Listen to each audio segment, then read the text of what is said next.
চমৎকার একটা ডকুমেন্টারি করেছেন, আপনাকে ধন্যবাদ জানাই।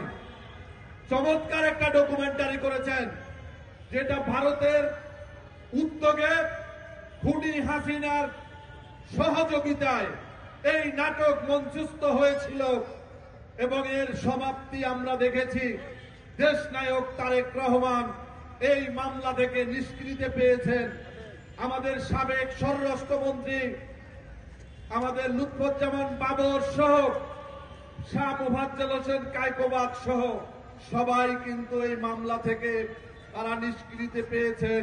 ঠিক একইভাবে আপনি সহযোগিতা করুন আমাদের এই বিডিআর পরিবারগুলোর মুখের দিকে তাকিয়ে। এই বিডিআরে কারা চাকরি করতে আসে? বাংলাদেশের কোন বিত্তবান পরিবার থেকে বিডিআর পুলিশে চাকরি করতে যায় না। নিম্নবিত্ত নিম্ন মধ্যবিত্ত পরিবারগুলো থেকে এসএসসি পাশ করার পরে তারপরে তারা নিজেদের একটা ঠিকানা তৈরি করার জন্য এই বিডিআরে চাকরি করার জন্য যায়, পুলিশে চাকরি করার জন্য যায়।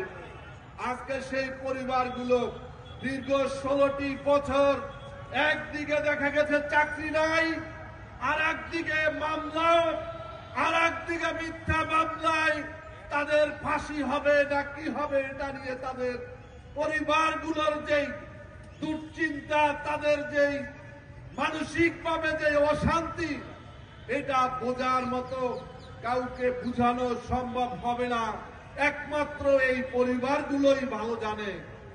এজন্য বলবো যে আপনি একটা ডকুমেন্টারি তৈরি করেন এবং আপনার দ্বারা সম্ভব ইলিয়াস হোসেন, আপনি সত্যিকারের যে ঘটনা এই খুনি হাসিনার প্রযোজনায় এই পিলখানায় যে ডাল ভাতের নামে যে একটা মেসাকার হয়েছে, হত্যাকাণ্ড হয়েছে, বিডিআর এর নামকে আবার পুনরায় আমাদের ফিরিয়ে আনার ব্যবস্থা করেন।